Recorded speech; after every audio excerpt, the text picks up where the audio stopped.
It was a truly heartwarming story. A man named Carson King, the Iowa legend, ended up raising more than $1 million for charity off of a sign he made as a joke that said to send him money. Had a Venmo address, and it was a gag where he was like, we're going to buy beer, and he ended up raising $1 million. So in journalism, there's a practice I'm sure some of you may not be familiar with, that no good deed goes unpunished. So it's important that you realize there is a new standard in journalism, today, where it's ethical, apparently, to dig up the tweets from 8 years ago to destroy the life of a man who raised $1 million for charity. Congratulations, journalism. This is what you've become. Now, look, here, let's be real. Okay, I'll break it down. This guy, it's a true story. Des Moines Register, meet Carson King, the Iowa legend, who raised more than $1 million for charity off his joke sign, actually decided, this guy, Aaron Calvin, decided to dig through 8 years of Twitter history to destroy this man who did nothing but make a joke and raise money for charity. No one is off limits. Nothing is off limits. This guy, when he was 16, made some offensive comments relating to a Tosh.0 show. He was 16 years old. 8 years later, he did something great. It was an accident. It was a gag. But $1 million for charity and rising, apparently like 1.25 maybe. Well, no good deed goes unpunished in cancel culture woke outrage world. So this journalist decided it'd be a good idea to go dig through his history 8 years ago to find something offensive and then destroy him. It's rather insane, actually. Here's the sign. Bush Light supply needs replenished. Venmo Carson King 25. And he raised a bunch of money. That's really, really awesome. It's really, really cool thing. It was a joke. He ended up he has this beer can, Carson King on it. They were doing a big promo. They're like, hey, this is really awesome. It was really cool.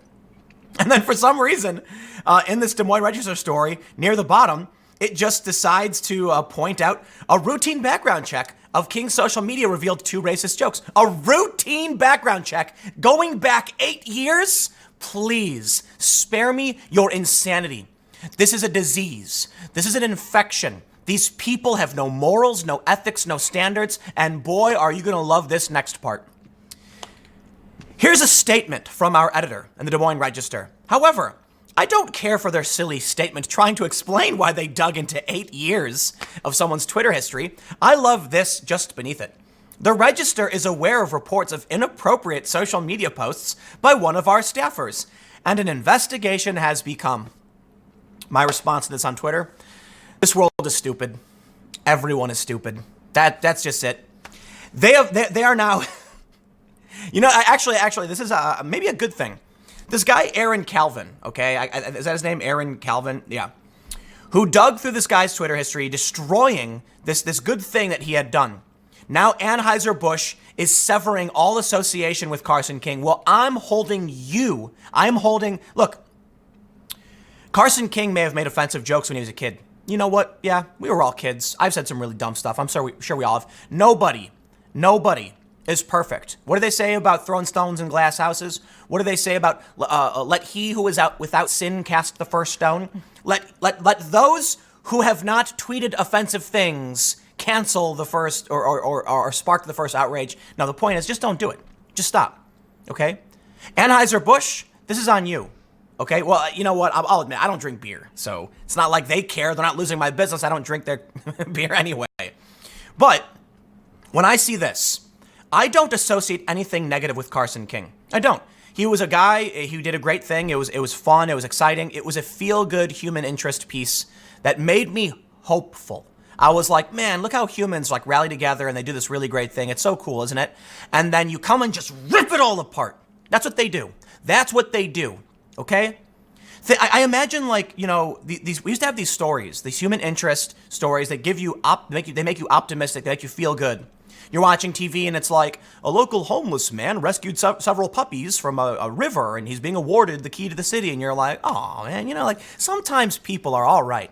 And I saw this story, I was like, wow, that's actually really cool. A dude made a joke and he ended up getting more money than he thought, so he's going to donate it, and now he's getting like a beer can. I'm like, that's so cool. And then this Aaron Calvin guy came in and just ripped it apart. And Anheuser-Busch, you too. Again, I don't drink their beer, so. But so here's the thing. In response to this statement from the editor, in which they're like, we were just doing regular routine background information, decided we should include it. Oh, shut up, dude.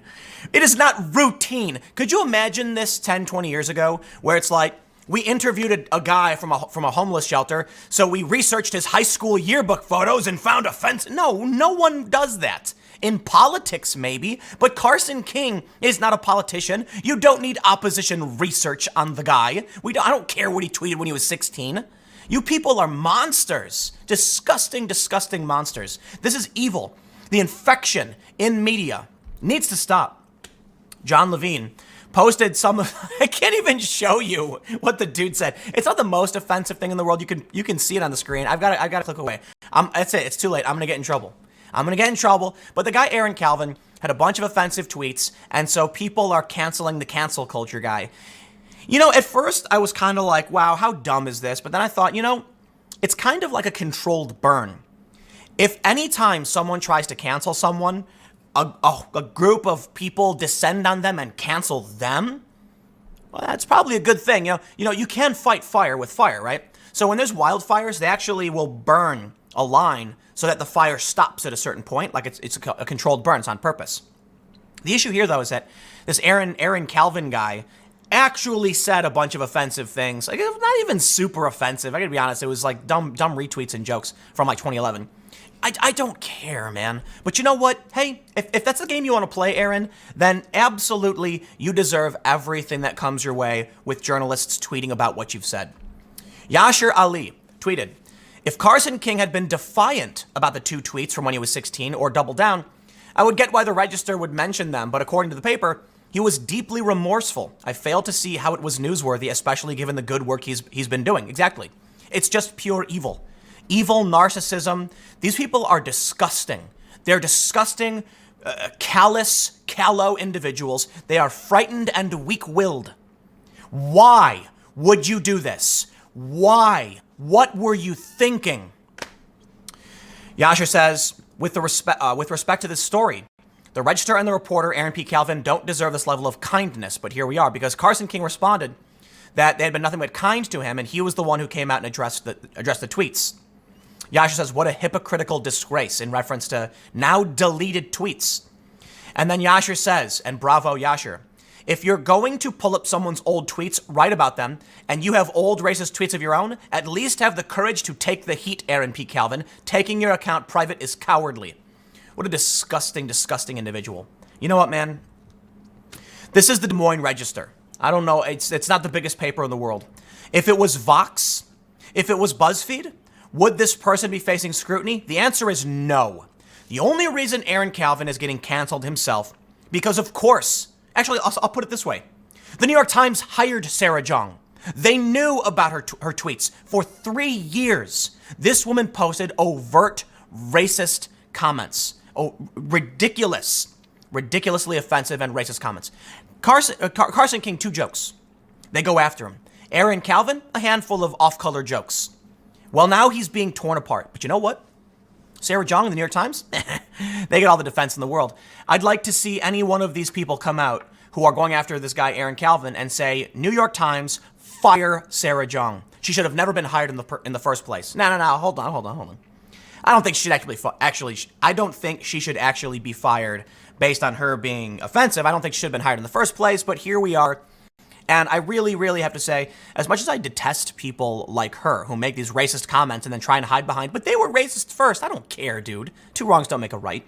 I really hate cancel culture.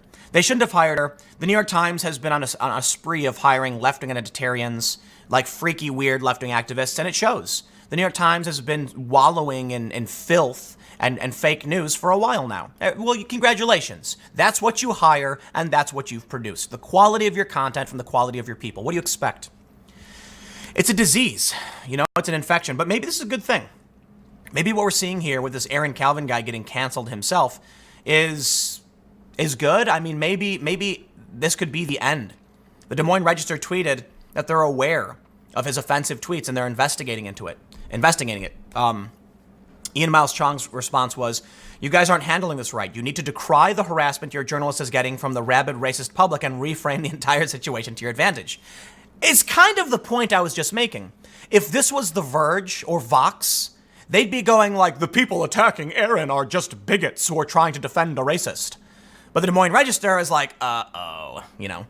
He says, you need to get in touch with the mainstream media for support and have your reporter pen an op-ed about what it's like to be on the receiving end of a harassment campaign driven by right-wing, quote, far-right voices. What it's like to survive a far-right hate campaign. Trust me, it's a solid, time-tested strategy that yields successes again and again. It's worked for Sarah Jeong, Zoe Quinn, Carlos Maza, Joy Reid, and many others. One even got away with making someone else take... Oh, that's a whole other story that I have never... I'm not going to comment on. It's just... I don't, you know, we'll sidestep that one, and you'll have to look into that for yourself. But I'm not going to say he's wrong. I'm just going to say cancel culture is a sick and twisted beast. But in the instance of Carlos Maza, I mean, he recently lost his job. But yeah, you know, Sarah Jeong, for instance, she works for the New York Times. I canceled my New York Times subscription. I had it for a while because I've you know, as much as I disagree with some of like how they do things and some of the stories I've done have been bad, I'm you know, for the most part, like, pencils heavy racers, I don't think the New York Times is always going to be right. But listen, when they started hiring overt identitarians, like racists, like hardcore racists, like Sarah Jeong for 3 years was posting racist content. And then they issued a statement where they're like, she was just using the language of her abusers. So what you're saying is that she's a racist. Like, she was like, I don't understand how that's an excuse. Well, she still works there. And after that, I said, you know, I'm not going to condemn the whole paper because they hired one, you know, bad person. I get it. I don't like cancel culture. But then they started publishing fake news, okay? Front page fake news. That was very obviously fake news designed to generate traffic. And I bring this up for a reason. What the Des Moines Register did with canceling Carson King was a desperate attempt at getting attention. There is absolutely no reason in any routine story, in any story like this, to go through 8 years of someone's history. I just imagine it's like, you know, local homeless man cleans up beach.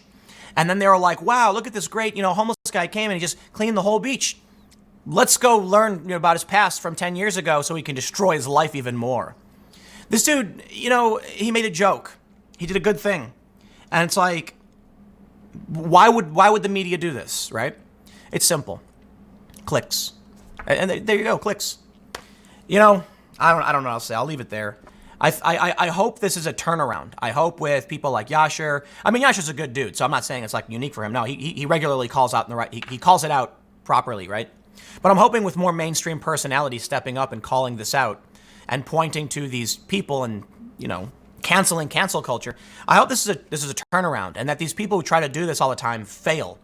You know, Steven Crowder, Vox tried to cancel him. Well, where are we now? Hey, hold on. Steven Crowder lost ad revenue. Sure. Carlos Maza got fired. Okay, I don't know if he got fired, but he's out. He is no longer with Vox.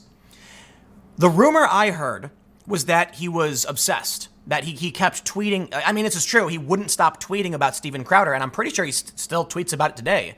And I think at a certain point, you know, if you're a media company and you have an employee who won't shut up about their stupid Twitter drama, eventually you're going to be like, dude, like we can't have this, okay? You know, we produce media. Not that I'm a huge fan of Vox for the most part, but I have to imagine within the company, seeing him just relentlessly tweet and refuse to shut up about it, they were like, dude, get out. Just go.